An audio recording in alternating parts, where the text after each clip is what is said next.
eCapitol News Director Sean Ashley joining us now. And Sean, in this newscast, we've been talking a lot about the governor and the tribes and the stalemate there. In terms of your reporting, do you see any role for the legislature going forward to resolve this? Ultimately, there will be. Now, while lawmakers themselves may not negotiate the final agreement, what is often overlooked in this dispute is that it focuses on language that's in statute.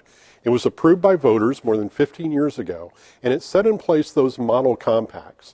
And it's all that language that the tribes and Governor Kevin Stitt have been arguing about, and whether they will renegotiate those rates and the term of exclusivity. Ultimately, when an agreement is reached, lawmakers and the governor will have to decide whether they're just going to get rid of the model compacts altogether and let the compacts stand on their own, or put something new in state statute. A lot to be answered going forward. The State Equalization Board is starting to look ahead to the next state budget. So what are they looking at? Well, what they did was to approve an estimate for FY 2021, which begins on July 1st. And that would make available about $8.3 billion for the state budget. If that number sounds familiar, it's because it's exactly the same number as this year's budget, $8.3 billion. There really is no growth, about $9 million worth of growth. What that may mean for state agencies, though, is that they can be held whole. At the same time, Governor Stitt pointed out that a number of agencies received one-time appropriations, maybe to repair a roof or to purchase new computers. He hopes to pull that money out of agencies and redistribute it. Speaking with him after the Board of Equalization meeting, he said that's about $250 million that could be redistributed. There's a lawmaker that wants to give deserving teachers a financial bonus. How's that going to work? Yes, Senator Robert Standridge has proposed what he calls the Teacher Retention Act of 2020.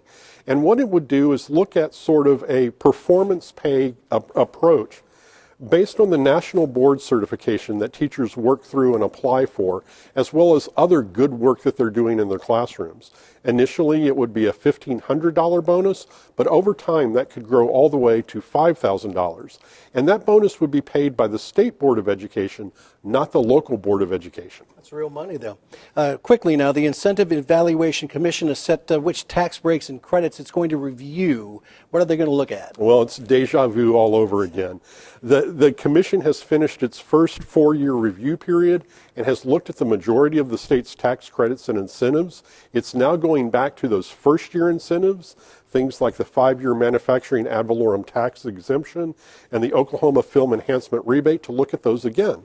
Some of those have changed significantly, like the Film Enhancement Rebate, which has actually been doubled and some new qualifications added. So they'll have a whole new field of the same tax credits to look at. Have a Merry Christmas. You too. Very Merry Christmas.